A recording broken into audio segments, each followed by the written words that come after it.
আপনার কাছে প্রোটেকশন আছে? আসলে তো এখন নেই। আসলে তাড়াতাড়ি চলে এসেছি তো, তাই আর কি প্রোটেকশন নিয়ে আসতে পারিনি। তাড়াতাড়ি এসে পড়েছেন দেখে প্রোটেকশন নিয়ে আসবেন না, এটা কোনো কথা? আই এম রিয়েলি সরি, আমার ভুল হয়েছে। আসুন শুরু করি। না, করতে হবে না। আমি প্রোটেকশন ছাড়া কোনোভাবেই কিছু করতে দিব না। দেখুন, আমার আবার অন্য জায়গায় কাজ আছে, দয়া করে একটু বোঝার চেষ্টা করুন। আমি এত কিছু বুঝতে পারবো না। প্রোটেকশন ছাড়া যে কোনো দুর্ঘটনা ঘটতে পারে। আমি জেনে শুনে কোনো রিস্ক নিতে চাই না। আচ্ছা তাই না, ঠিক আছে, আমি তাহলে আসছি। আপনি এখানে অপেক্ষা করতে থাকেন প্রোটেকশনের জন্য। রিফাতের কথায় বিন্দুমাত্র ভ্রুক্ষেপ দেখালো না সিনথিয়া। রিফাত সিনথিয়ার কোনো প্রতিক্রিয়া না দেখিয়ে নিজের বাইক স্টার্ট করে চলে যেতে নিল সিনথিয়ার সামনে থেকে। সিনথিয়ার রাস্তায় দাঁড়িয়েছিল। আসলে আজ সিনথিয়ার একটা ইন্টারভিউ ছিল। সিনথিয়া সকালবেলা দ্রুত ফ্রেশ হয়ে রেডি হয়ে বাড়ির নিচে এসে গাড়ির জন্য অপেক্ষা করতে লাগলো, কিন্তু কোনো গাড়ি পেল না। মিনিট মিনিট সময় পেরিয়ে যেতে যেতে সিনথিয়ার ইন্টারভিউতে যাওয়ার সময় চলে আসে। সিনথিয়া ভীষণ রকম চিন্তিত হয়ে পড়ে। রিফাত ঠিক সেই সময় নিজের বাইক নিয়ে অফিসে যাচ্ছে।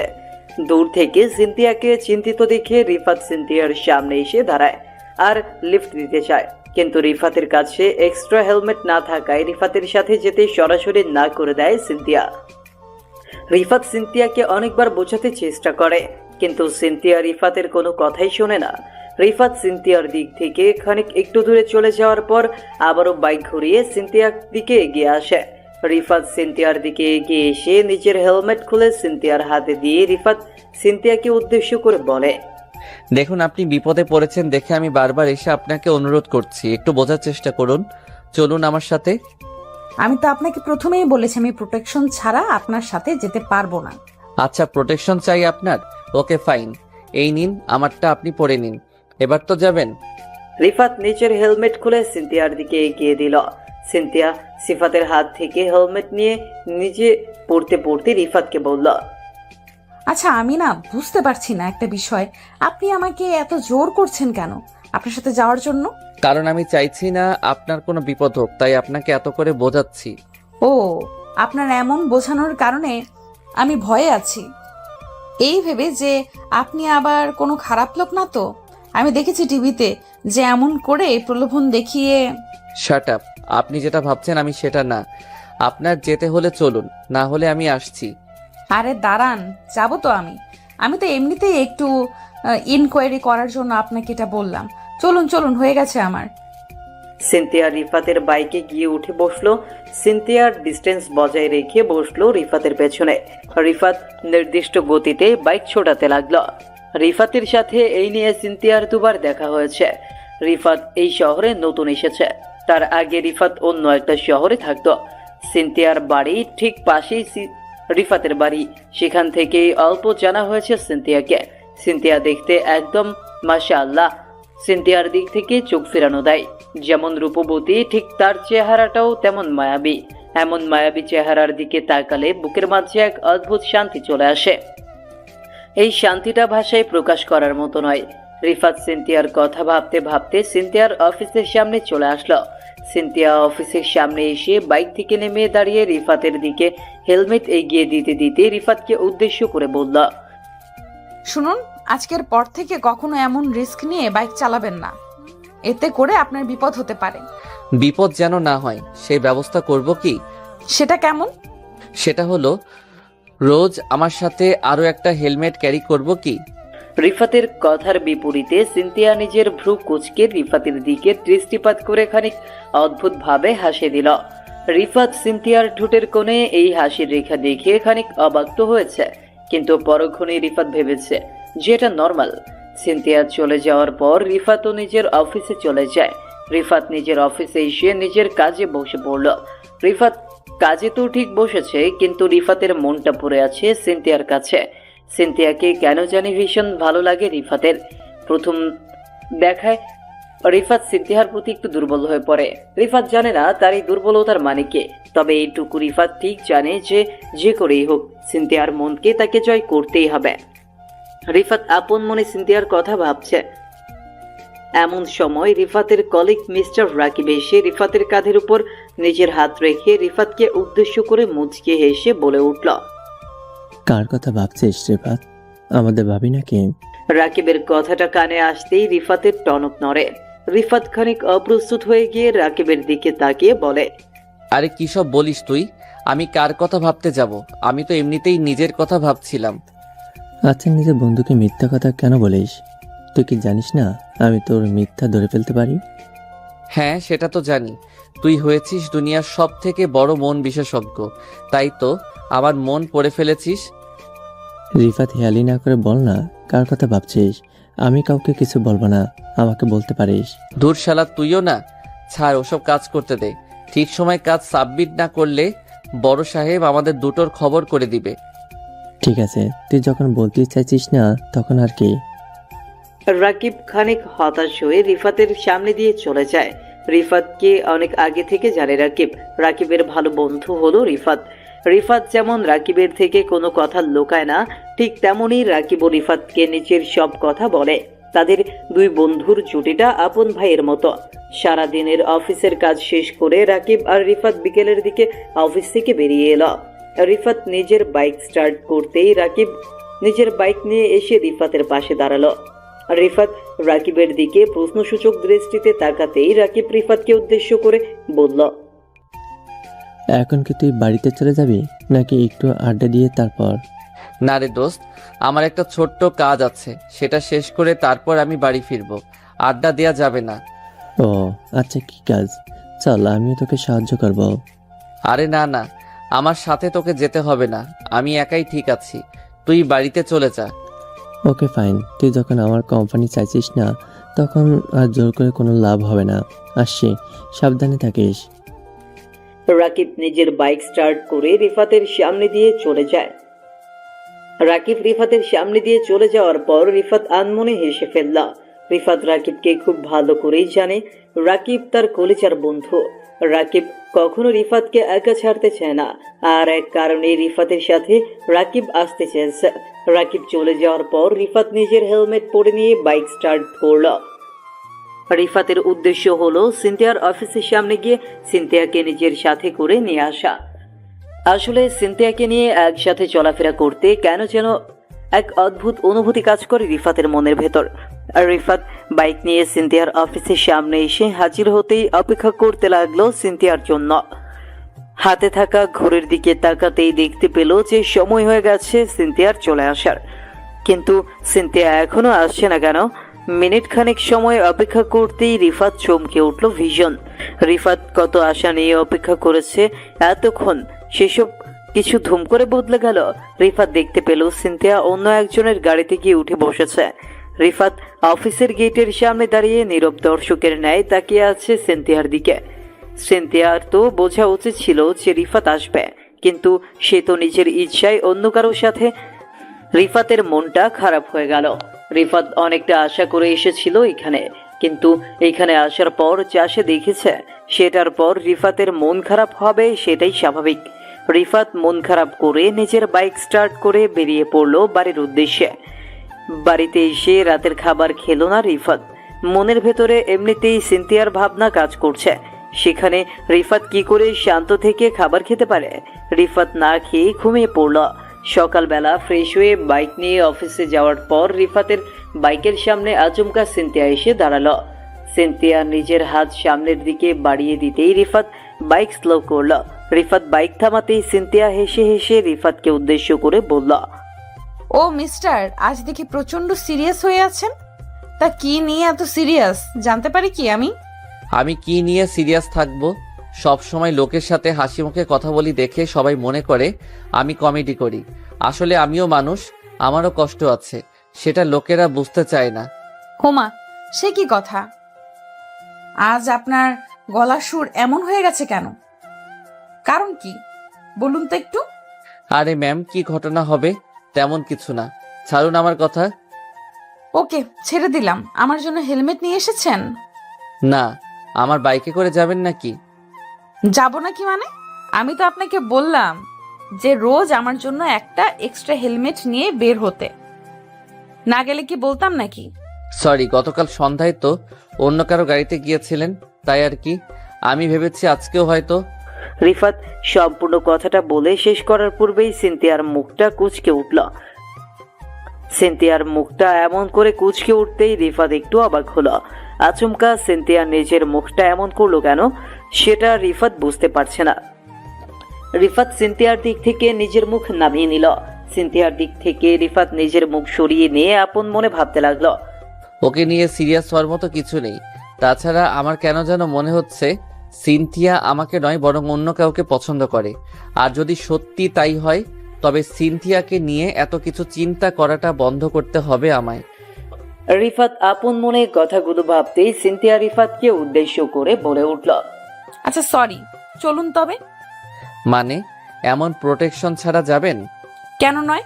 তাছাড়া আপনার সাথে প্রথম জার্নি করে বুঝতে পেরেছি আপনি কতটা সেফ, সো নো ওয়ারি।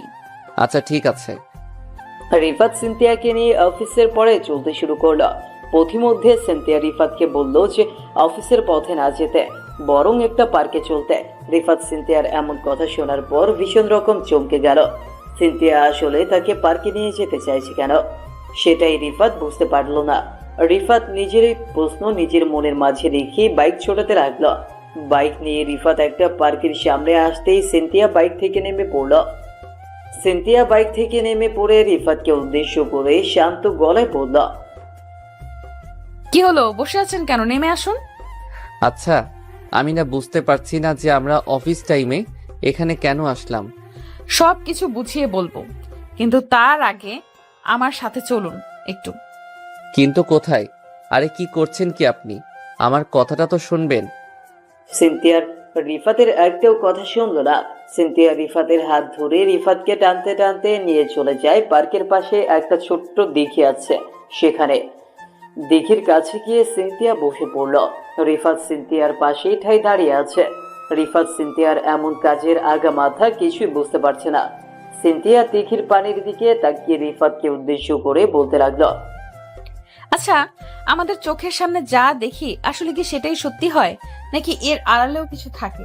আড়ালে ও অনেক কিছু লুকিয়ে থাকে। সবকিছু কি আর চোখে দেখা যায় নাকি? একদম তাই। আজ আপনি আমাকে যেমন দেখছেন আমি কি তাই, নাকি আমার ভেতরেও কিছু সত্যি আছে যেটা দেখা যাচ্ছে না? সিনথিয়া আপনি এসব কি বলছেন? আমি না বুঝতে পারছি না আপনার কথার মানে। বলতে কি চাইছেন একটু খোলাসা করে বলুন। বলবো না কিছু। আজ আপনাকে এখানে নিয়ে এসেছি, আমি কিছু দেখাতে চাই আপনাকে, আর আমি আশা করব আপনি সেটা দেখবেন এবং অনেক কিছু বুঝবেন। ওকে ঠিক আছে, দেখি কি দেখান। রিফাত সিনথিয়ার পাশেই বসলো। মিনিট 2 কেটে যাওয়ার পর তাদের ওখানে বড় একটা গাড়ি চলে আসলো। গাড়িটা এসে ঠিক রিফাতের পাশেই দাঁড়ালো।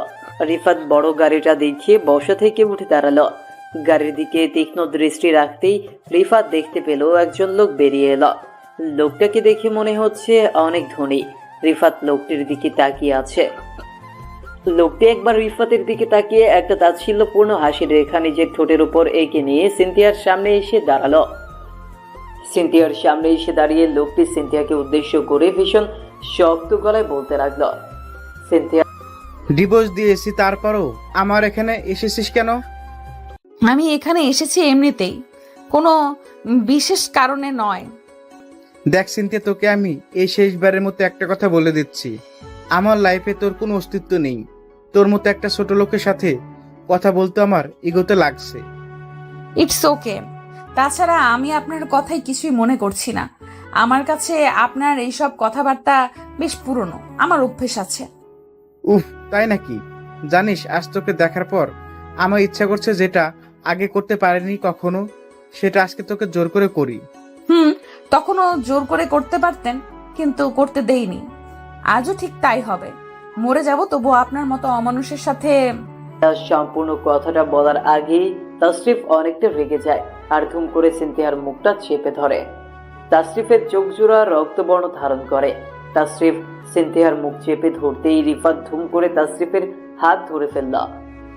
রিফাত তাসরিফের হাত ধরে ফেলে একটা ঝটকা দিয়ে সিনথিয়াকে ছাড়িয়ে নিল সে। রিফাতের এমন কাজে তাসরিফ আবারও তাচ্ছিল্যকর একটা হাসি দিয়ে সিনথিয়াকে উদ্দেশ্য করে বলল, কিরে, এটা তোর প্রেমিক নাকি? আমার সম্পর্কে ভালো করে আইডিয়া নিয়ে নিস, তা না হলে আমি দিব। আইডিয়া তো হয়েই গেছে। তোমার মতো এমন নিকৃষ্ট মানুষের ব্যবহার দেখার পরেও কি আর কাউকে বোঝানোর কিছু থাকে? পাবলিক প্লেস দেখে আমি কিছু বলছি না, তা না হলে আজ তোর কি অবস্থা করতাম একমাত্র বিধাতাই জানে। তাসরিফ রাগে গজগজ করতে করতে সিনথিয়া ও রিফাতের সামনে দিয়ে হন হন করে হেঁটে চলে যায়। তাসরিফ চলে যাওয়ার পর রিফাত প্রশ্নসূচক কণ্ঠে সিনথিয়াকে উদ্দেশ্য করে বলল, আচ্ছা, এই লোকটার সাথে আপনার কি কোনো অতীত আছে? কেন যেন আমার মনে হচ্ছে নিশ্চয়ই কোনো অতীত তো আছেই, তা না হলে এই লোকটা আপনার সাথে মিসবিহেভ করলো কেন? অতীত তো একটা আছে, বিষাক্ত অতীত, যেটা খুব বেশি কেউ জানে না। তবে এই অতীতটা আমাকে তাড়া করে। মানে বুঝতে পারলাম না আমি। আপনি কোনো কথা একটু খোলাসা করে বলতে পারেন না? আপনার বলা কথাগুলো আমাকে চিন্তায় ফেলে দেয়। বলবো, আপনাকে আমি সব খুলে বলবো। তারপর হয়তো আপনি আর কখনো আমার পেছনে পড়বেন না। সিনথিয়া এক গ্লাস পানি পান করে তাসরিফের সাথে সিনথিয়ার কি সম্পর্ক আছে সেটা বলতে লাগলো। সিনথিয়া একজন বিবাহিত নারী। আজ থেকে 2 বছর আগে বিশিষ্ট ব্যবসায়ী তাসরিফ খানের সাথে সিনথিয়ার বিয়ে হয়। বিয়েটা হয়েছিল টাকা আর রূপের সাথে, মনুষ্যত্বের সাথে মনুষ্যত্বের নয়। সিনথিয়া মোটেও মন থেকে রাজি ছিল না এই বিয়েতে। এই বিয়েটা খানিক পরিবারের চাপেই হয়। বিয়ের পর সিনথিয়ার চোখের সামনে তাসরিফের আসল পরিচয় সামনে আসলো। প্রতিদিন তাসরিফ সিনথিয়াকে ভোগ করার জন্য এক প্রকার জোর করত, তবে সিনথিয়া বরাবর তাসরিফকে এড়িয়ে গেছে। সিনথিয়ার এমন আচরণে তাসরিফের ক্রোধ আরো প্রবলভাবে বাড়তে থাকে সিনথিয়ার উপর। আর একটা সময় সিনথিয়ার সাথে তাসরিফের ডিভোর্স হয়ে যায়। সিনথিয়া বরাবরই তাসরিফের থেকে একটু ভালোবাসা পেতে চাইতো, কিন্তু তাসরিফ কখনো সিনথিয়াকে ভালোবাসা তো দূর, অবহেলা অপমান ছাড়া আর কিছুই করেনি। সিনথিয়ার গায়ে এমন কোনো দিন ছিল না যে তাসরিফ হাত তুলেছে। তাসরিফের হাতে মার খেতে খেতে সিনথিয়াও হাঁপিয়ে উঠেছিল। অতঃপর তার জীবনে নেমে আসলো মুক্তি। সিনথিয়ার মুক্তিটা যদিও অন্য সকলের কাছে, ইনফ্যাক্ট সমাজের কাছে সিনথিয়াকে হয়তো অতি ছোট করে দিয়েছিল, তবে নিজের জীবন বাঁচানোটা ফরজ হয়ে গিয়েছিল সিনথিয়ার। সিনথিয়া এক এক করে নিজের জীবনের বিষাক্ত অতীতটা রিফাতকে একে একে বলল। রিফাত সিনথিয়ার সম্পূর্ণ কথাগুলো শোনার পর যেন একটা ঘোরের মাঝে হারিয়ে যায়। কেন যেন রিফাতের বিশ্বাস হচ্ছে না সিনথিয়ার কথাগুলো। রিফাত সিনথিয়াকে একজন অবিবাহিত মেয়ে ভেবেছে, কিন্তু তার ভাবনাগুলো আজ এক ঝটকায় মিথ্যা হয়ে গেল। রিফাত নিশ্চুপ হয়ে আছে। সিনথিয়া নিজের কথা শেষ করে রিফাতের দিকে দৃষ্টিপাত করতেই দেখতে পেল রিফাত চুপ হয়ে গেছে। রিফাতের এমন করে নিশ্চুপ হয়ে যাওয়াটা স্বাভাবিক। সিনথিয়া রিফাতের দিকে নিজের হাত জোড়া এগিয়ে দিয়ে আলতো করে রিফাতের বাহু স্পর্শ করে রিফাতকে উদ্দেশ্য করে বলল, কি হলো? আপনি নিশ্চুপ হয়ে গেছেন কেন? কিছু বলবেন না? না, ভাবছি আসলে কি বলা যায়। আমি জানি আপনি কি ভাবছেন। হয়তো আপনি কখনো কল্পনাও করতে পারেননি যে আমি এমন কিছু এসব কথা বলবো। আসলে সত্যি বলতে আপনার জীবনের এই সব ঘটনা শোনার জন্য আমি প্রস্তুত ছিলাম না। আমার কাছে সবকিছু এখনো স্বপ্নের মতো লাগছে। আমি জানতাম আপনার সাথে এটাই ঘটবে। আপনাকে আমি আমার জন্য সিরিয়াস দেখে আজ সব সত্যিটা আপনাকে চোখে চোখে দেখালাম। আজকের পর থেকে আপনার সাথে আমার কোনো সম্পর্ক থাকবে কিনা সেটা আমি জানি না, তবে একটা কথা আপনাকে বলতে চাই। কি কথা? আমার সাথে আর কখনো যোগাযোগ রাখার চেষ্টা করবেন না। ভালো থাকবেন, আসছি। সিনথিয়া রিফাতের পাশ থেকে উঠে চলে যায়। রিফাত ঠাই বসে আছে। রিফাত হয়তো এটার জন্যই অপেক্ষা করছিল। সিনথিয়া এখান থেকে চলে যাওয়ার পর রিফাত আর নিজেকে সামলাতে পারল না। টপ টপ করে রিফাত নিজের চোখের জল ছেড়ে দিল। একটা বিবাহিত মেয়ের জীবনের কথা শোনার পর রিফাত আর নিজেকে সামলাতে পারছিল না। এতটা নির্দয় কেউ কি করে হতে পারে, সেটাই ভীষণ রকম ভাবিয়ে তুলছে রিফাতকে। ওইদিকে সিনথিয়া নিজের বাড়িতে এসে সোজা নিজের রুমে চলে যায়। সিনথিয়া নিজের রুমে গিয়ে লাইট অফ করে দিয়ে কাঁদছে। না, রিফাতের জন্য নয়, আজ সিনথিয়া কান্না করছে নিজের অতীতের জন্য। জীবন সঙ্গী হিসেবে তাকে নির্বাচন করা উচিত যে তাকে ভালোবাসবে, এমন কাউকে না যে তাকে শুধুমাত্র প্রয়োজনে ব্যবহার করবে। রিফাত আর কখনো হয়তো সিনথিয়াকে নিয়ে চিন্তা করবে না, কারণ এই সমাজে বিবাহিত নারীদের সবাই পুতুদের মতো ভাবে। তাদের সাথে তামাশা করা যায়, তবে তাদের নিচের স্ত্রীর মর্যাদা কখনো দেওয়া যায় না। সিনথিয়া সারাটা রাত কান্না করেই কাটালো। পরদিন সকালে সিনথিয়া নিজের বাড়ির সামনে আসতেই পুরো চমকে উঠল। সিনথিয়া নিজের চোখের সামনে এসব দেখতে পাবে সেটা যেন সে কল্পনাও করতে পারেনি। সিনথিয়া দেখতে পেল তার চোখের সামনে রিফাত দাঁড়িয়ে আছে। রিফাতকে দেখার পর সিনথিয়া চমকে যায়। আসলে সিনথিয়া চমকে গেছে এই দেখে যে রিফাতের হাতে একগুচ্ছ গোলাপ আছে, আর রিফাত এমন করে দাঁড়িয়ে আছে যেন সে নিজের প্রিয়তমার জন্য অপেক্ষা করছে। সিনথিয়া ঠায় দাঁড়িয়ে একটা ঘোরের মাঝে হারিয়ে গেল। সিনথিয়াকে একটা জায়গায় স্থির হয়ে থাকতে দেখে রিফাত সিনথিয়ার দিকে এগিয়ে এলো। রিফাত সিনথিয়ার দিকে এগিয়ে এসে আলতো করে সিনথিয়ার হাত ধরে ফেলল। রিফাত সিনথিয়ার হাত ধরতেই সিনথিয়া কেঁপে উঠল। সিনথিয়ার ঘোর কাটতেই সিনথিয়াকে উদ্দেশ্য করে রিফাত মৃদু কণ্ঠে বলল, কি হলো? আমাকে দেখার পর মুখের অবস্থা এমন হলো কেন? মানে সিরিয়াসলি আমি আপনাকে দেখছি, কেন যেন আমার বিশ্বাস হচ্ছে না। বিশ্বাস না হলে আর কি করার? যদিও আপনাকে সঠিক তথ্য দিয়ে আপনাকে সাহায্য করতে আমি বলতে পারি যে আমি রিফাত, আপনার সামনেই দাঁড়িয়ে আছি। রিফাতের কথাটা শুনে সিনথিয়া হেসে ফেলল। সিনথিয়া হেসে দিয়ে রিফাতের চোখের উপর থেকে নিজের চোখ নামিয়ে নিল। রিফাতের চোখের উপর থেকে নিজের চোখ নামিয়ে নিয়ে সিনথিয়া রিফাতকে উদ্দেশ্য করে বলে উঠল, আচ্ছা আপনার হাতে কি রিফাত? এটা হলো আপনার জন্য, নিন একটু হাতে নিন, আপনার জন্য নিয়ে এসেছি এটা। ওকে, বাট কেন? আর আজ আপনি এখানে কেন এসেছেন?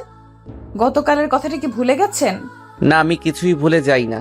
আমিও আপনাকে একটা কথা মনে করিয়ে দিতে চাই, শুনবেন আমার কথা? কি কথা বলুন।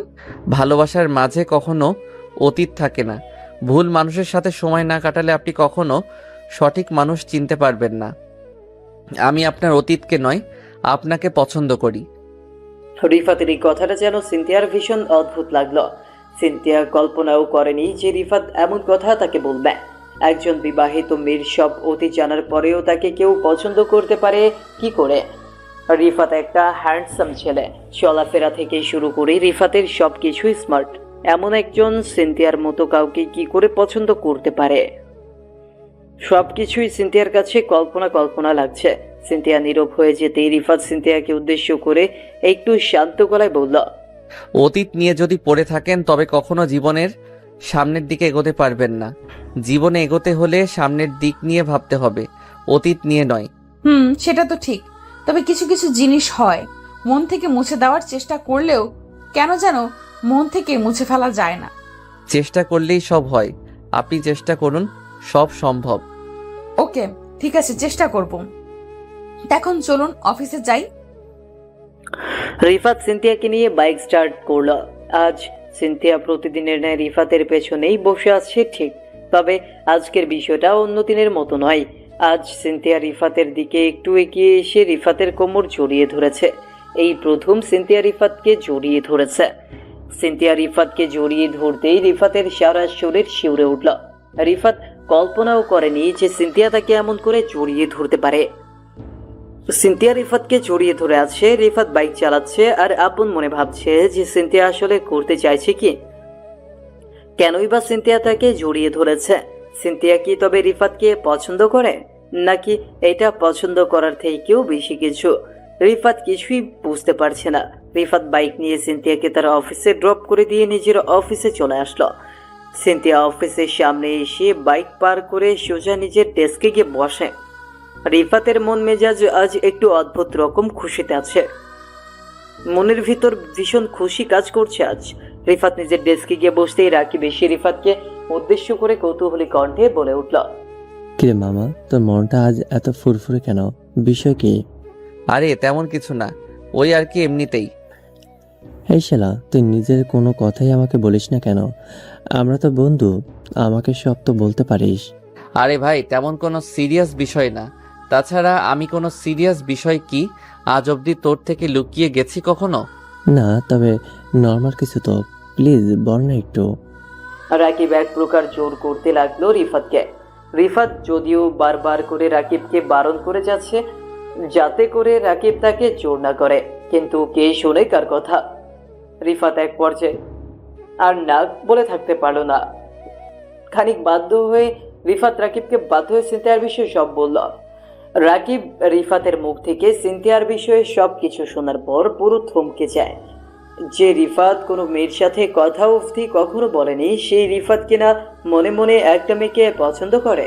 রাকিব প্রথমে বিশ্বাস তো করতেই চায়নি, কিন্তু রিফাত কখনো তো মিথ্যা কথা বলেনি, আর যেই কারণে রাকিব ও রিফাতের কথা বিশ্বাস করলো আর রিফাতকে উদ্দেশ্য করে বলল, দোস্ত, তোকে আমি খুব ভালো করে জানি, একটা বিবাহিত ডিভোর্সি মেয়েকে পছন্দ করা কি ঠিক?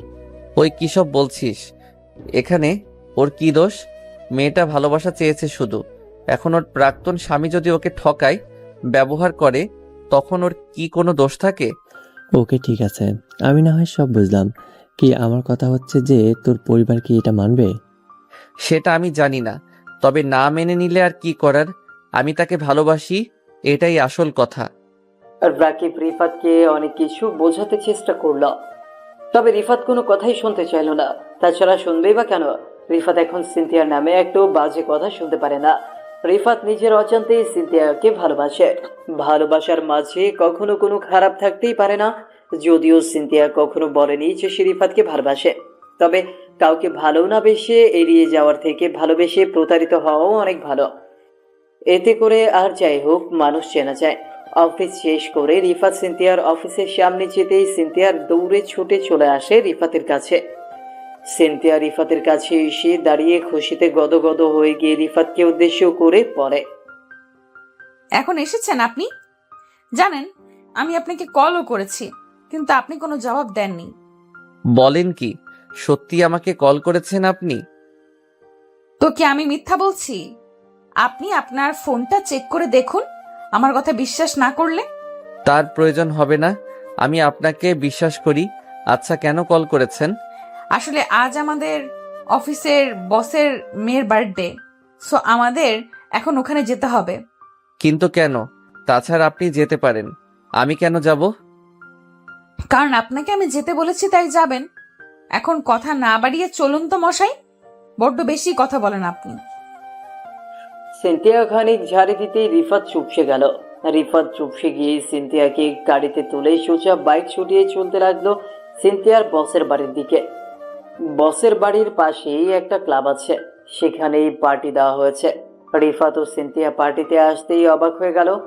এটা তো শুধুমাত্র পার্টি হল না, বরং একটা ছোটখাটো বিয়ে বাড়ি। এখানে নেই বলতে কোনো শব্দ নেই, ড্রিঙ্ক থেকে শুরু করে সব আছে। রিফাত সিনথিয়ার সাথে ক্লাবে প্রবেশ করতেই কোথা থেকে যেন একটা মেয়ে দৌড়ে রিফাতের কাছে এগিয়ে এসে ধুম করে রিফাতকে ধাক্কা দিল। রিফাত অবাক হয়ে গেল মেয়েটির সাথে ধাক্কা খেয়ে। মেয়েটি থমকে গিয়ে রিফাতের দিকে দৃষ্টিপাত করে মুচকি হেসে রিফাতকে উদ্দেশ্য করে বলে উঠল, ও সরি, আসলে আমি আপনাকে দেখতে পাইনি। It's okay ma'am, carry on. Okay, hello Isha, আপনি? জি, আমি রিফাত। রিফাত ঈশার সাথে হেসে কথা বলে হ্যান্ডশেক করল। এদিকে ঈশা আর রিফাতের এমন ভাব দেখে সিনথিয়ার সারা শরীর জ্বালা করতে লাগলো। কথা আছে না, নারী কখনো নিজের শখের পুরুষের পাশে অন্য কাউকে সহ্য করতে পারে না। সিনথিয়ার বিষয়টাও ঠিক তাই। সিনথিয়া রাখতে লাগলো। ওইদিকে রিফাত সবার সাথে মোটামুটি কথা বলে সময় পাস করতে থাকলো। সিনথিয়া রেগে বোম হয়ে গিয়ে ধুম করে ওয়েটার ট্রে থেকে ড্রিঙ্ক নিতে লাগলো। যদিও সিনথিয়া কখনো ড্রিঙ্ক করেনি, তবে আজ করছে। সিনথিয়া একের পর এক প্যাক মারতে লাগলো। রিফাত বেশ অনেকটা সময় পরে সিনথিয়ার কাছে ফিরে আসলো। রিফাত সিনথিয়ার পাশে এসে দাঁড়িয়ে সিনথিয়ার হাতের উপর নিজের হাত রেখে সিনথিয়াকে উদ্দেশ্য করে বলল, উফ, আজকের পার্টিটা সেই হয়েছে। আপনার কেমন লাগছে এখানে? রিফাতের কথাটা শেষ হতেই সিনথিয়া দুম করে রিফাতকে অবাক করে দিয়ে নিজের সর্বশক্তি দিয়ে রিফাতের গালের উপর একটা চড় মারল। তোর সাহস হলো কি করে আমার হাত ধরার, ছোট লোক একটা! এসব কি করছেন? সামান্য হাত ধরার কারণে আপনি আমার গালে চড় মারলেন? হ্যাঁ, মেরেছি। তুই কি ভুলে গেছিস আমি কে? আমার চোখের সামনে তুই অন্য একটা মেয়ের সাথে লটর পটর করছিস। তোর সাহস কি করে হয় এমনটা করার? আপনি এমন বিহেভ করছেন কেন আমার সাথে? আমি তো জাস্ট এমনিতেই কথা বলেছি। জাস্ট এমনিতেই কথা বলেছিস নাকি সব আমি জানি? আসলে তোরা পুরুষ মানুষ মানেই খারাপ, সেটা প্রমাণিত হলো। মেয়ে দেখলেই তোদের মাথা কাজ করে না। আচ্ছা, ইফ ইউ ডোন্ট মাইন্ড একটা প্রশ্ন করি, আপনি কি ড্রিঙ্ক করেছেন? হ্যাঁ করেছি, তাতে কি হয়েছে? না, কিছু হয়নি। আমি বুঝতে পারছি আপনি কেন এমনটা করছেন। চলুন আমার সাথে আপনাকে বাড়িতে দিয়ে আসি। না, আমি বাড়ি যাব না, আমি এখানেই থাকবো। প্রয়োজন পড়লে অন্য কোনো ছেলের সাথে আমি বাড়িতে যাব, তবে তোর সাথে আমি কোথাও যাব না। আহা, পাগলামি করিয়েন না প্লিজ, চলেন আমার সাথে। আমি একবার বলেছি তো, তোর সাথে আমি কোনোভাবেই যেতে পারবো না। সরি, তুই যা, ওই মেয়ের সাথে প্রেম করে আয়, আমি এখানেই ঠিক আছি। সিনথিয়া আর ঠিক মতো দাঁড়াতে পারছে না, বারবার এদিক ওদিক টলতে টলতে পড়ে যাচ্ছে সে। রিফাত সিনথিয়াকে কোনো মতে ধরে দাঁড়িয়ে আছে। এই মেয়েটা যে কি না কি করে, রিফাতের সাথে সে অন্য কাউকে সহ্য করতে পারবে না, এটা তো সরাসরি বললেই হয়। তা না বলে সে কিনা ড্রিঙ্ক করতে শুরু করে দেয়, আর নেশায় বোধ হয়ে জানোই তাই বলে। এটা কি কোনো দিক দিয়ে ঠিক কাজ? রিফাত সিনথিয়াকে ধরে কোনো মতে বুঝিয়ে শুনিয়ে সোফার উপর বসিয়ে দিল। সিনথিয়া রিফাতের সাথে সোফার উপর বসতেই রিফাতের বুকের সাথে নিজের মাথা এক করে নিল। রিফাতের বুকের উপর মাথা রেখে সিনথিয়া পরম শান্তি অনুভব করতে লাগলো। রিফাত ও সিনথিয়ার মাথাটা নিজের বুকের সাথে চেপে ধরে আছে শক্ত করে। 2 মিনিট এমন করে কেটে যাওয়ার পর আচমকা সিনথিয়া বমি করতে লাগলো। রিফাতের সারা শরীর বমিতে মাখিয়ে দিল সিনথিয়া। রিফাত সিনথিয়াকে থামাতে গিয়েও পারল না, সিনথিয়া এক নাগারে বমি করেই যাচ্ছে। রিফাত কোনো উপায় না দেখে সিনথিয়াকে বমি করতে দিল। বমি করা শেষ হতেই সিনথিয়ার খানিক জ্ঞান ফিরল। সিনথিয়া রিফাতের দিকে চোখ সারাবড়া করে তাকিয়ে বলল, আই এম রিয়েলি সরি, আমি আসলে খেয়াল করতে পারিনি, প্লিজ আপনি আমাকে। আরে ঠিক আছে, আপনি এখন ঠিক আছেন কিনা সেটা বলুন। আমি ঠিক আছি। আপনি আমার জন্য সত্যি অনেক করেছেন, আপনার কাছে আমি ঋণী। আপনাকে না আমি বলেছি এসব কথা বলবেন না, আমি আপনার জন্য এসব করেছি কারণ আমার দায়িত্ব এটা। আপনি একটু শান্ত হয়ে বসুন, আমি ফ্রেশ হয়ে আসছি। রিফাত ফ্রেশ হবার কথা বলে সিনথিয়াকে সোফার উপর বসিয়ে রেখে চলে যেতে নিল ফ্রেশ হতে। ওইদিকে সিনথিয়া রিফাতের দিকে খানিক অদ্ভুত দৃষ্টিতে তাকিয়ে আছে। মনে হচ্ছে সিনথিয়া রিফাতকে এখন খেয়ে ফেলবে। রিফাত সিনথিয়ার পাশ থেকে উঠে দাঁড়াতেই সিনথিয়া ধুম করে রিফাতের হাত একটা হ্যাঁচকা টান দিয়ে রিফাতকে নিজের কাছে টেনে নিল। রিফাত সিনথিয়ার দিকে কৌতূহলী দৃষ্টিতে তাকাতেই সিনথিয়া রিফাতকে অবাক করে দিয়ে ধুম করে রিফাতের ঠোঁট জোড়া নিজের দখলে নিয়ে নিল। রিফাত সিনথিয়ার এমন কাজে পুরো থ হয়ে যায়। কিছু বুঝে ওঠার আগেই তার সাথে এমন কোনো ঘটনা ঘটে যাবে, সেটা যেন রিফাতের কল্পনাতেও অতীত ছিল। মিনিট খানেক চুমু খাওয়ার পর সিনথিয়া রিফাতের ঠোঁট জোড়া ছেড়ে দিল। রিফাত ও সিনথিয়াকে কিছু না বলে চলে যায় ফ্রেশ হয়ে নিতে। ফ্রেশ হয়ে এসে রিফাত সিনথিয়াকে তার বাড়িতে ছেড়ে আসলো, আর নিজের বাড়ি এসে রিফাত একটা লম্বা ঘুম দিল। সকালবেলা সিনথিয়া রিফাতের বাড়ি এসে রিফাতকে ডাকতে লাগলো। রিফাত ঘুম ঘুম চোখে নিচের রুমের বাইরে আসতেই সিনথিয়া রিফাতকে উদ্দেশ্য করে বলল, আচ্ছা, তো লেট করে কেউ ঘুম থেকে যদি ওঠে তবে তাকে কি করতে হয়? কি আর করার, তাকে নিজের মতো করে ঘুমিয়ে থাকতে দিতে হবে আর কি। আমি তোমাকে ঘুমিয়ে থাকতে দিব না জান। তো কি করবে, আমার ঘুমের সাথে যুদ্ধ করবে নাকি? আর যুদ্ধ? তোমার সাথে যুদ্ধ করে কি আর আমি জিতে যেতে পারবো? তাছাড়া কুমিরের উপর দা পড়ুক, তাছাড়া কুমড়োর উপর দা পড়ুক বা কুমড়ো দার উপর এসে পড়ুক, কাটতে তো সব কুমড়োকেই হয়, তাই না? আচ্ছা সিনথিয়া, আমি না তোমার কথার মানেটা বুঝতে পারলাম না, একটু পরিষ্কার করে বলো। সব কথা বলে না হৃদয়, কিছু কথা বুঝে নিতে হয়। সিনথিয়ার কথা শুনে রিফাতের টনক নড়ে। সিনথিয়া হঠাৎ করে কুমড়ো আর দা কোথায় পেল সেটাই তো রিফাত বুঝতে পারছে না। রিফাত নিজের ভ্রু কুঁচকে সিনথিয়ার দিকে তাকিয়ে কৌতূহলী কণ্ঠে বলল, আচ্ছা তুমি দা আর কুমড়ো কোথায় পেয়েছো? আমি না ঠিক শুনতে পারিনি তখন। আরে কোথায় আবার, তোমার প্যান্টের ভেতর থেকেই পেয়েছি। মানে এসব কি সিনথিয়া? আমি তো বারবার করে বারণ করেছি আমার সাথে ফাইজলামি করবেন, আমার সাথে তোমার কানে যায় না, তাই না? না, তোমার সমস্যা, আমি না তোমার সমস্যাটা বুঝি না। আমার কথার সম্পূর্ণ মানে না বুঝে কথা বলো তুমি। আমি বোঝাতে চেয়েছি তোমার পকেট থেকে যে ফোনটা বের হয়েছে সেটার মধ্যে দেখেছি। ও তাহলে ফোনে বললেই তো হতো, অযথা উল্টাপাল্টা কথা বলে আমার মাইন্ড মোটিভ অন্যদিকে ডাইভার্ট করার কি দরকার ছিল? আমি তোমার মাইন্ড নিয়ে কিছুই করিনি, বরং তোর নিজের মাইন্ডটাই খারাপ, তাই তো উল্টাপাল্টা কথা ভাবছো। আমি না কিছুই উল্টাপাল্টা ভাবিনি। এখন শোনো, আমার রুম থেকে যাও তুমি, আমি একটু কাজ করব। কেন? কি কাজ করবে যেটা আমার চোখের সামনে করতে পারবে না তুমি? কেন গো, আমার কি জরুরি কোনো কাজ থাকতে পারে না? তোমার জরুরি কাজ তো একটাই, ল্যাপটপে বিভিন্ন খারাপ ভিডিও দেখা। আমি জানি না ভেবেছো? আমি সব জানি। তুমি এত কিছু কি করে জানো? মানে আমি নিজেও যেটা জানি না তুমি সেটা আগে থেকেই জেনে যাও কি করে? জানতে হয়। সব দিকে যদি নজর না রাখি তাহলে কি চলে নাকি বলো? শোনো, 1 মিনিট সময় দিলাম। যদি আমার রুম থেকে তুমি বিদায় না নাও তবে কি হবে সেটা তোমার কল্পনার বাহিরে। এই আমি তোমাকে বলে দিচ্ছি। ধুর, আর ভালো লাগে না। সব সময় আমার সাথেই তুমি এমনটা করতে থাকো। ইচ্ছে করে কি যে করে ফেলি।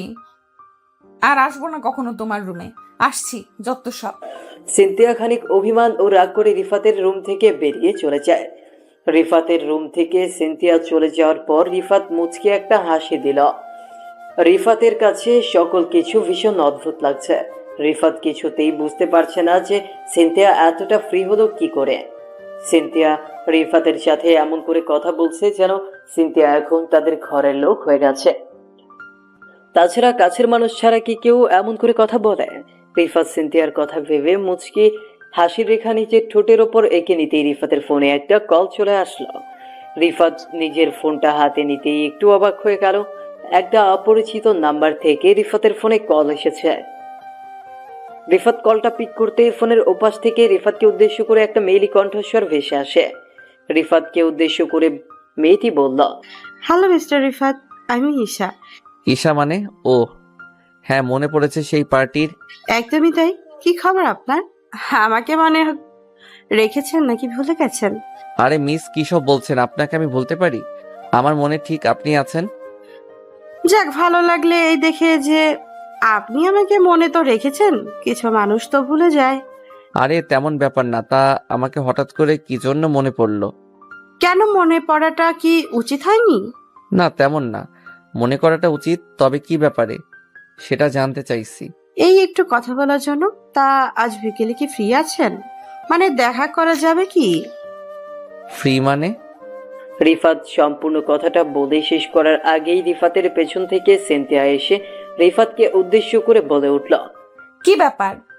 কার সাথে কথা বলছিস তুই? এত মিষ্টি মিষ্টি কথা বলছিস কার সাথে? আচমকা সিনথিয়ার গলা পেতে রিফাত হকচকিয়ে উঠল। সিনথিয়া একদম তুই করে বলতে শুরু করেছে। রিফাতকে এমন করে সিনথিয়ার মুখ থেকে তুই শব্দটা শোনার পর রিফাত থ মেরে যায়। রিফাত হকচকিয়ে উঠে ফোনটা কেটে দিয়ে সিনথিয়ার দিকে দৃষ্টিপাত করে কৌতূহলী কণ্ঠে বলে, এসব কি কথা সিনথিয়া? আপনি সরাসরি আমাকে তুই করে বলতে শুরু করেছেন? আমি তো আপনার সাথে কখনো এমন করে। Shut up. আমি তোকে তুই করে বলতেই পারি, কারণ আমি তোর সিনিয়র। আর শোন, তুই আমাকে আপনি করে নয়, তুমি করে বলবি। আচ্ছা ঠিক আছে, সেসব না হয় বলবো, কিন্তু তুমি আমাকে এসব কি ভাষায় কথা বলছো? আমি কার সাথে কথা বলছি সেটা জেনে তুমি কি করবে? তাছাড়া আমি কি অন্য কারোর সাথে কথা বলতে পারবো না নাকি? না, পারবি না। আমাকে ছাড়া অন্য কারোর সাথে কথা বলতে পারবি না তুই। তুমি কে গো? আমি কেন তোমার কথা শুনতে যাব? শোনো, আমার উপর না আমার বাবা মায়েরও কন্ট্রোল নেই। তুমি কে যে তোর কথা মতো কাজ করতে হবে আমায়? আমি তোর অফিসিয়ালি গার্ডিয়ান, সো আমার কথা মতোই চলতে হবে তোকে। এমন গার্ডিয়ানকে না আমি। রিফাত সম্পূর্ণ কথাটা শেষ করার আগেই ধুম করে সিনথিয়া রিফাতের দিকে তেড়ে এগিয়ে আসলো। সিনথিয়া রিফাতের দিকে তেড়ে এগিয়ে আসতে রিফাত খানিক ভয় পেয়ে গিয়ে নিজের হাত ওপরের দিকে তুলে নিল। আর রিফাত নিজের হাত উপরের দিকে তুলে নিতেই সিনথিয়া রিফাতের চোখের দিকে তাকিয়ে মুচকি একটা হাসি দিয়ে ধুম করে রিফাতকে জড়িয়ে ধরল। সিনথিয়া আর রিফাতকে জড়িয়ে ধরে একটা প্রশান্তের নিঃশ্বাস ফেলতেই রিফাত থ মেরে গেল। রিফাত এসবের জন্য মোটেও প্রস্তুত ছিল না। রিফাত বরাবর নিজের কাজিন ভেবে এসেছে সিনথিয়াকে। সেই জায়গা থেকে সিনথিয়া এমন এক কাণ্ড ঘটাবে এটা যেন রিফাতের মোটেও হজম হচ্ছে না। রিফাত সিনথিয়াকে কিছু বলতে যাবে তার আগেই সিনথিয়া রিফাতকে উদ্দেশ্য করে বলল, রিফাত, আজ তোকে একটা কথা বলবো। আমি সাহস হচ্ছিল না তাই জড়িয়ে ধরলাম। বিশ্বাস কর, আমি জানি না আমি যেটা বলবো সেটা ঠিক কিনা, কিন্তু এটা সত্যি। আমি তোকে ছাড়া বাঁচতে পারবো না। আমি তোকে ভালোবাসি রিফাত। সিনথিয়ার মুখ থেকে ভালোবাসার কথা শোনার পর রিফাতের বুকের ভেতর কেমন যেন করে উঠল। রিফাত বুঝতে পারল না যে তার বুকের মাঝে হঠাৎ করে এমন করে উঠল কেন। এক অদ্ভুত অনুভূতি রিফাতের মনের মাঝে কাজ করছে। মনে হচ্ছে রিফাত আজ সম্পূর্ণভাবে পাগল হয়ে গেছে। কিন্তু এখন তো রিফাত সিনথিয়াকে নিজের মনের কথা বলবে না। যদিও রিফাত সিনথিয়াকে ভালোবাসে ঠিক, তবে সে এখন নিজের ভালোবাসার কথাটা প্রকাশ করবে না। সিনথিয়াকে আরো বেশি করে জ্বালাতন করে তারপর রিফাত সিনথিয়াকে নিজের ব্যাপারে বলবে। রিফাত আলতো করে সিনথিয়াকে নিজের বুকের উপর থেকে সরিয়ে দিয়ে সিনথিয়াকে উদ্দেশ্য করে বলল, সিনথিয়া, তুমি আমাকে প্লিজ ছেড়ে দাও। তুমি যেটা বলছো সেটা কখনো হবে না। আমি তোমাকে ভালোবাসতে পারবো না। মানে এতদিন তুমি যে আমার নামের উপর পাগল হয়ে যেতে, সেটা তবে কি ছিল? কি ছিল মানে? বন্ধুত্ব থেকে আর বেশি কি হবে? তাছাড়া এসব রিলেশনের উপর আমার কোনো ভরসা নেই।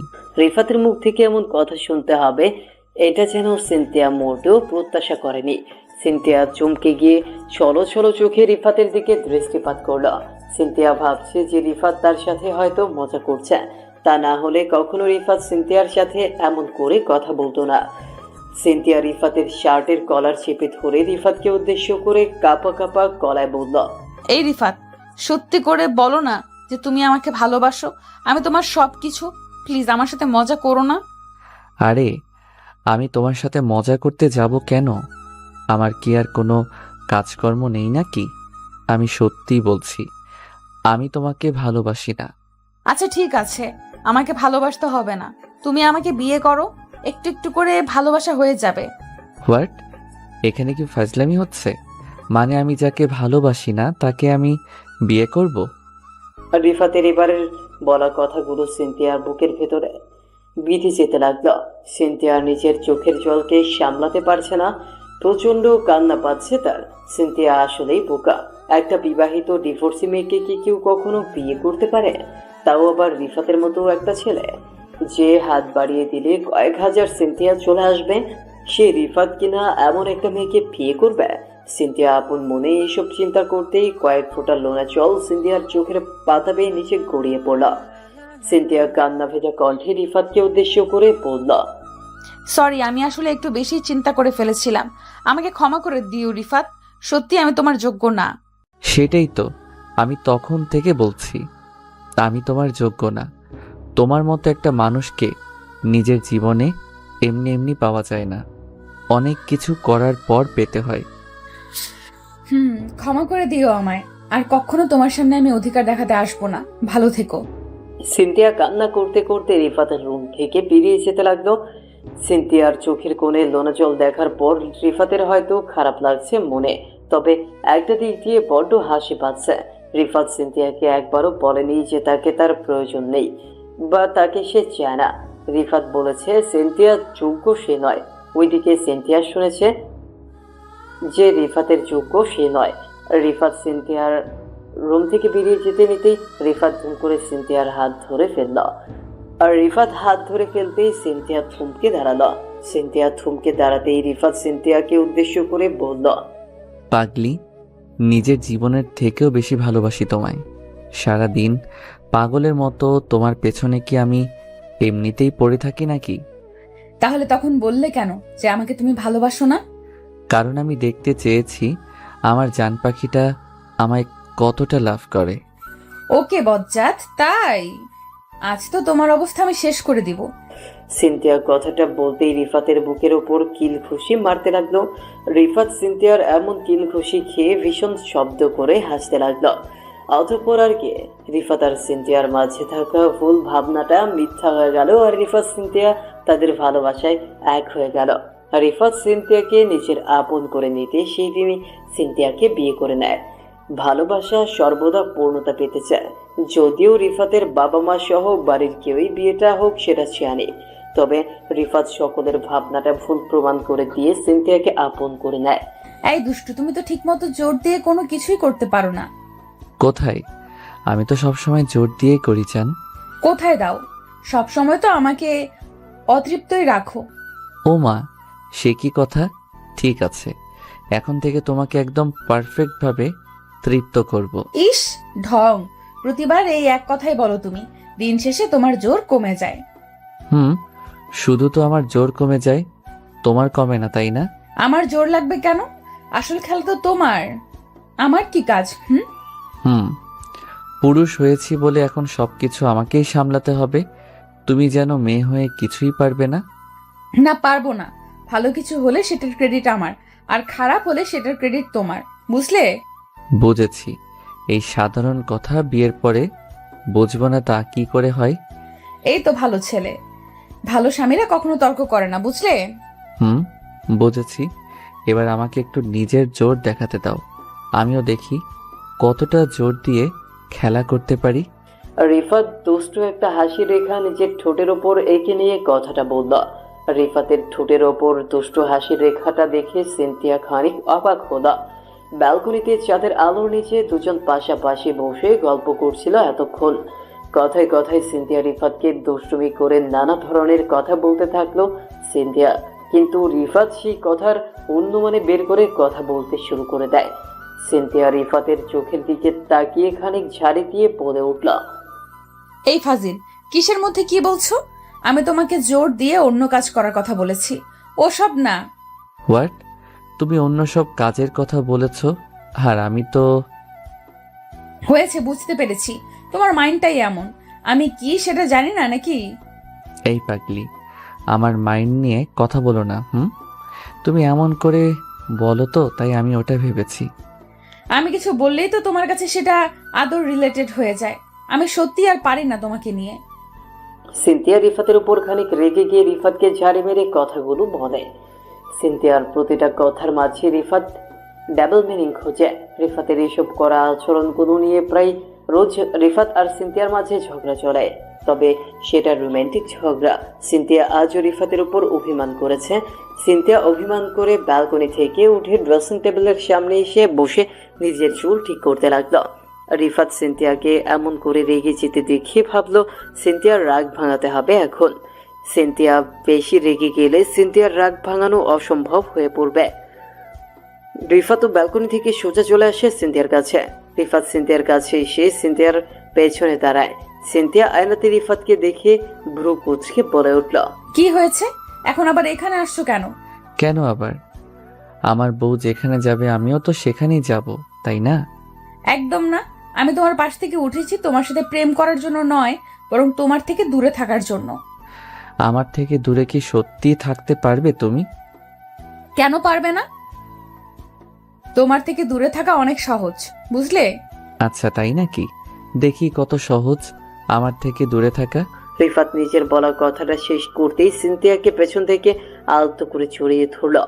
সিনথিয়া রিফাতের এমন কাজে খানিক বিরক্ত ভাব দেখিয়ে রিফাতের হাত থেকে নিজেকে ছাড়িয়ে নিতে চেষ্টা করে, কিন্তু রিফাত তো কোনো কথাই শুনছে না। শক্ত করে সিনথিয়াকে নিজের বুকের সাথে লেপ্টে নিয়েছে সে। সিনথিয়া রিফাতকে এত শক্ত করে জড়িয়ে ধরেছে যে সিনথিয়া নিজেকে 1 ইঞ্চিও নড়াতে পারছে না। রিফাত সিনথিয়ার কানের কাছে নিজের মুখ নিয়ে এসে তাকে উদ্দেশ্য করে ফিসফিস করে বলল, এই পাগলি, এত রেগে যাও কেন? আমি তো তোমার সাথে একটু করে ফাইজলামি করি। এই ফাইজলামির জন্য কি কেউ এতটা রাগ করে? তুমি না সত্যি একটা বদলোক। সিস্টেম ভালো বোঝো। আমাকে একটু অভিমান করেও থাকতে দিবে না তুমি। আমার উপর অভিমান করাটা কি এত সহজ নাকি? আমার উপর তুমি অভিমান করতেই পারবে না। হয়েছে। এখন যাও তো, গিয়ে একটু ঘুমিয়ে নাও। সকালে তাড়াতাড়ি উঠতে হবে, অনেক কাজ আছে আমার। আজ্ঞে না, আমি এখন ঘুমাতে পারবো না, আমার ঘুম আসবে না। ওমা, কেন ঘুম আসবে না? রাত হয়েছে, এখন ঘুমাবে না তো কি করবে? কি করব মানে? ভরা যৌবন বয়সের একটা তরুণ ছেলেকে বিয়ে করে জিজ্ঞেস করছো কি করব? মানে এটাও কোনো কথা হলো? ছি ছি, এমন করে কথা বলতে লজ্জা করছে না তোমার? নিজের স্ত্রীর সামনে লজ্জা পায় যে জন, কে বলে তাহারে পুরুষ? নারী সেই জন। লজ্জা নারীর ভূষণ, পুরুষের নয়। হায় আল্লাহ, এই বেটা দেখি সব কিছু জেনে শুনে পরিপূর্ণ জ্ঞান নিয়ে এসেছে। এখন আমি কি করব? তেমন কিছু করার নেই। আমি এখন তোমাকে আদর করব, সেটাই তোমাকে দেখাতে হবে। রিফাত নিজের কথাটা শোনা মাত্রই ধুম করে সিনথিয়াকে নিজের কোলে তুলে নিল। রিফাত সিনথিয়াকে নিজের কোলে তুলে নিয়ে গোল গোল ঘুরতে লাগলো। রিফাত এক কথায় সিনথিয়া বলতে পাগল। সিনথিয়ার জন্য সারাদিন তার মাথায় হাজার পাগলামি ঘোরে। সিনথিয়া রিফাতের এসব পাগলামি দেখার পর বুঝতে পারে যে সত্যিকারের ভালোবাসা কাকে বলে। এখন আর কখনো সিনথিয়ার মাথায় নিজের অতীত আসে না। ভালোবাসা পাবার পর থেকে সিনথিয়া রিফাত বলতে পাগল হয়ে ওঠে। ভালোবাসার রং যেন তাদের দুটি প্রাণকে তৃপ্ত করেছে। সিনথিয়ার কাছে এই ভালোবাসা এতটা বছর হয়তো ছিল না, কিন্তু আজ ভালোবাসা পাবার পর সিনথিয়ার মনে হচ্ছে বিধাতা হয়তো এই ভালোবাসার প্রিয় মানুষটিকে তার জীবনে ফিরিয়ে দেওয়ার জন্যই তাকে এতটা কষ্ট দিয়েছে। আসলে কথা আছে না, কষ্টের পর সুখ আসে। আজ সিনথিয়া সেই সুখটাই উপভোগ করছে। সিনথিয়া রিফাতের গলা শক্ত হাতে জড়িয়ে ধরে রিফাতের চোখের দিকে তাকিয়ে আছে। এই চোখের ভাষা পড়ার চেষ্টা করছে সিনথিয়া রিফাতের চোখের দিকে। যখনই সিনথিয়া তাকায় তখনই রিফাতের চোখের মায়ায় সে পড়ে যায়। এতটা মায়া কোনো পুরুষের চোখে থাকতে পারে, সেটা যেন রিফাতকে না দেখলে হয়তো সিনথিয়া বিশ্বাসই করতে পারতো না। রিফাত সিনথিয়াকে কোলে করে নিয়ে যায় বিছানায়। আলতো করে সিনথিয়াকে বিছানায় শুইয়ে দিয়ে রিফাত নিজের টি শার্ট খুলে ফেলে দিতেই সিনথিয়া আলতো করে নিজের হাত রাখে রিফাতের বুকের উপর। সিনথিয়ার হাতের ছোঁয়া রিফাতের বুকের উপর পড়তেই রিফাতের সারা শরীর কেঁপে উঠল। শরীরের লোমগুলো আচমকা দাঁড়িয়ে যায় রিফাতের মনের মাঝে সে অদ্ভুত ভালো লাগার অনুভূতির জন্ম হয় সিনথিয়ার হাতের ছোঁয়ায়। সিনথিয়ার শোয়া থেকে খানিক উঠে নিজের ঠোঁটজোড়া রিফাতের উন্মুক্ত বুকের সাথে ঠেকিয়ে দিয়ে ভালোবাসার পরশ এঁকে দিল রিফাতের বুকে। রিফাত সিনথিয়ার মাথাটা আলতো করে নিজের বুকের সাথে চেপে নিয়ে সিনথিয়াকে উদ্দেশ্য করে ভীষণ অদ্ভুত কাঁপা কাঁপা কণ্ঠে সিনথিয়াকে উদ্দেশ্য করে বলে উঠল, এই পাগলি, কি করছো? এমন করে আমাকে চুমু খেলে যে আমি পাগল হয়ে যাব জান। আমি যে আর নিজের মাঝে থাকতে পারবো না। তোমাকে পাগল করে দিতেই তো আমি এমন করে চুমু খাচ্ছি। আমাকে পাগল করে দিলে কি আমাকে সামলাতে পারবে? কেন পারবো না? আমি সব কিছু সামলাতে পারি, আর আপনাকে সামলানো আমার কাছে অত কঠিন কিছু না। উফ, তাই? দেখি কেমন করে সামলাও আমায়। আমিও কম না, এটা ভুলে যেও না। রিফাত নিজের কথাটা শেষ করে সিনথিয়ার গোলাপি রঙের ঠোঁটের দিকে তাকালো। সিনথিয়া রিফাতের গোলাপি রঙের ঠোঁটের দিকে দৃষ্টিপাত করতেই দেখতে পেল সিনথিয়ার ঠোঁট জোড়া আলগা হয়ে আছে। হয়তো সিনথিয়া নিজের ঠোঁট আলগা করে রেখে রিফাতকে ডাকছে তার কাছে ভালোবাসার পরশ দেওয়ার জন্য। রিফাত সিনথিয়ার এই ডাককে এড়িয়ে যেতে পারবে না। রিফাত সিনথিয়ার পিঠের নিচে নিজের হাত ঢুকিয়ে দিয়ে একটা হ্যাঁচকা টান দিয়ে সিনথিয়াকে নিচের উপর নিয়ে আসলো। সিনথিয়াকে নিজের বুকের উপর নিয়ে আসতেই সিনথিয়া ধুম করে নিজের ঠোঁটজোড়া দিয়ে রিফাতের ঠোঁটজোড়া শক্ত করে চেপে ধরল। সিনথিয়া পরম আবেশে নিজের ঠোঁট দিয়ে পরপর অনেকগুলো চুমু এঁকে দিল রিফাতের ঠোঁটের উপর। রিফাত নিজেও সিনথিয়ার ঠোঁটের উপর ভালোবাসার পরশ এঁকে দিতে লাগল। দুজন যেন উন্মাদ পাগল হয়ে উঠল। অনেক সময় ধরে তাদের চুমু খাওয়ার পর্ব চলার পর সিনথিয়া রিফাতকে উদ্দেশ্য করে মলিন কণ্ঠে বলতে লাগল, আর এই দুষ্টু আর কতক্ষণ নিচে পড়ে থাকবে? এবার আসল কাজটা করো, আর তো অপেক্ষা করা যাচ্ছে না। আসল কাজ আবার কি? ফাজলামি করো আমার সাথে। আমি কিন্তু তোমাকে আগেই বলে দিচ্ছি, আমি রেগে গেলে কিন্তু আবার ঝামেলা হয়ে যাবে। তুমি এত রেগে যাও কেন বলো তো? আমি একটু ফাইজলামি করলেই শুরু করে দাও তুমি। আমার কিন্তু এসব একদম পছন্দ না। তোমার পছন্দ হোক বা না হোক সেটা আমার দেখার বিষয় নয়। তুমি আমাকে পরিষ্কার করে বলো, আমাকে আদর করবে কি না? উফ পাগলি, আমার একটু গরম করতে দেয় না।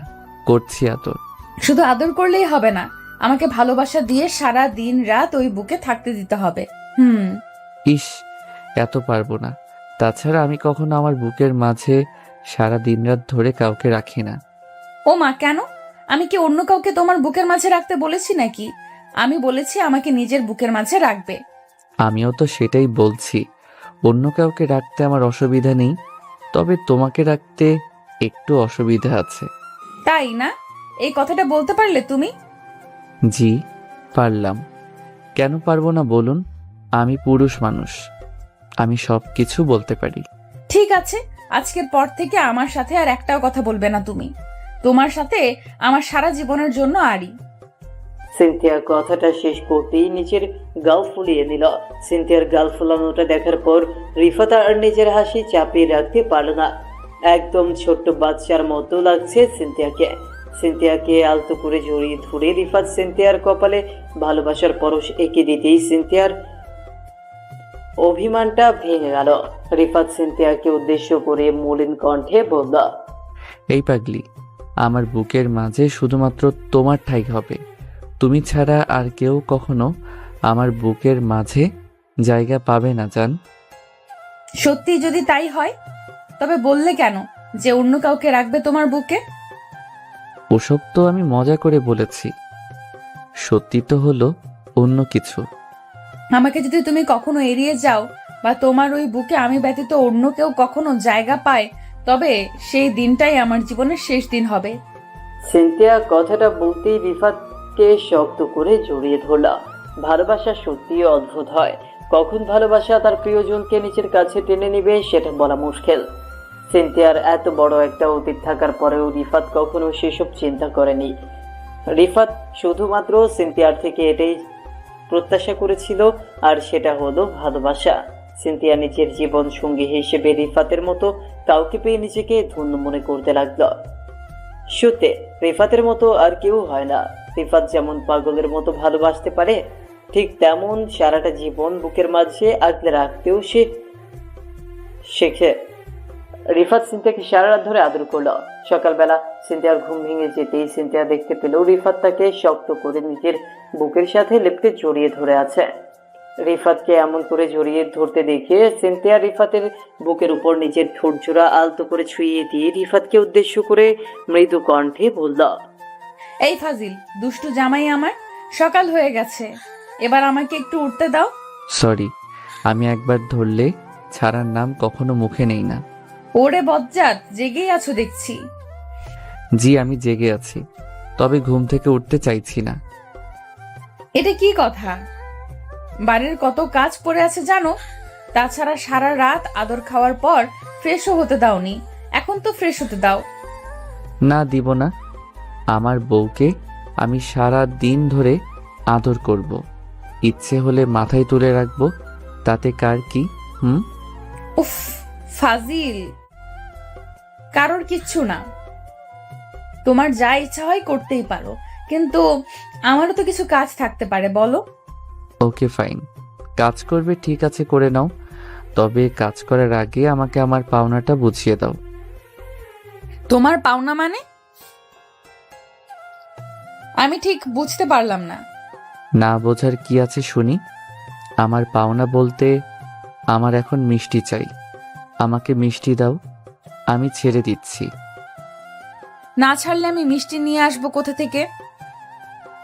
উফ, আমি কোন মিষ্টির কথা বলছি সেটা কি তুমি বুঝতে পারছো? আমি তোমার ঠোঁটের মিষ্টির কথা বলছি। মানে সবকিছু তোমাকে একদম খুলে খুলে বলতে হবে, তা না হলে বুঝবে না। মানে সারা রাত আদর করে খাওয়ার পরেও এখন তোমার মিষ্টি খেতে ইচ্ছে করছে? এটা কিন্তু ঠিক না রিফাত, আমি কিন্তু সত্যিই এখন তোমার উপর রেগে যাব। তুমি রাগ করেও কোনো উপায় নেই, আমার এখন চাই মানে চাই। আচ্ছা যদি না দেই তখন কি করবে? তখন আর কি, জোর করে আদায় করব। তুমি তো জানোই আমি ভালো জোর করতে পারি। উফ বজ্জাত একটা। আচ্ছা চোখ বন্ধ করো, আমি দিচ্ছি, কিন্তু একটা শর্ত, চোখ খুলতে পারবে না। ওকে, খুলবে না, তাড়াতাড়ি দাও। রিফাত সিনথিয়াকে বিশ্বাস করে নিজের চোখ বন্ধ করলো, আর সিনথিয়া কোমরের উপর আলতো করে নিচের হাত রাখলো। সিনথিয়া আপন মনে একটা দুষ্টু বুদ্ধি আটলো আর কৌশলে রিফাতের হাত নিজের কোমরের উপর থেকে সরিয়ে নিল। সিনথিয়া রিফাতের হাত নিজের কোমরের উপর থেকে সরিয়ে নিতেই আচমকা ছো মেরে রিফাতের কাছ থেকে উঠে দৌড়ে সে পালিয়ে গেল। রিফাত এইসবের জন্য মোটেও প্রস্তুত ছিল না। রিফাত চোখ মেলে তাকানোর পর সিনথিয়াকে কোথাও দেখতে পেল না। সিনথিয়াকে এমন করে ধোকা দিতে দেখে রিফাত খানিক বোকা বনে গিয়ে হেসে ফেলল। সত্যি সিনথিয়া হলো মহাদুষ্ট। রিফাতের থেকেও কয়েকগুণ বেশি ফজল হলো সিনথিয়া। রিফাত বিছানায় শুয়ে আরো কিছু সময় কাটাতেই রাকিব মানে রিফাতের বন্ধুর কল আসলো। রিফাত কলটা পিক করতেই রাকিব রিফাতকে উদ্দেশ্য করে বলল, শালা, নিজের পছন্দের মানুষটিকে নিজে করে পাওয়ার পরে আমাকে ভুলে গেছিস? আরে ধুর, আমি কখনো তোকে ভুলতে পারি? হয়েছে, সব জানা আছে আমার। এখন বল ভাবি কোথায়? সিনথিয়া তো বাহিরে গেছে। কেন রে? আসলে আমি অনেক ভেবে দেখলাম এবার আমাকেও বিয়েটা করতে হয়, তাই আজ সন্ধ্যা একটা আয়োজন করেছি। তোরা দুজনে আসবি কিন্তু। ঠিক আছে, আমরা আসবো ভাই। রিফাত রাকিবের সাথে বেশ কিছু সময় ধরে কথা বলল।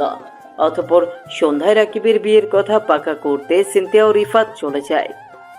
সিনথিয়া আজ অনেক খুশি, কারণ যে তার ভালোবাসার প্রিয় মানুষকে নিজের আপন করে পেয়েছে।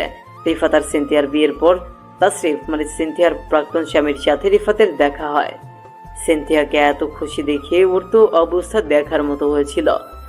অতঃপর রিফাত আর সিনথিয়ার ভালোবাসা পূর্ণতার আলো পেল। আমাদের এই সমাজে কোনো মেয়ের ডিভোর্স হলে আমরা সরাসরি মেয়েটিকে দোষারোপ করি। আসলে যেটা অন্যায় ভুল সবার হতে পারে, আর একটা মেয়ে কখনো ডিভোর্সের জন্য দায়ী থাকে না, দায়ী সমানভাবে একটা ছেলেও।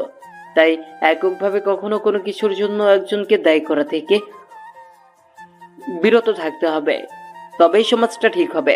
রিফাত আর সিনথিয়ার সামনের দিনের জন্য সবাই দোয়া করবেন, তারা যেন সবসময় এমন করেই ভালোবাসায় থাকতে পারে।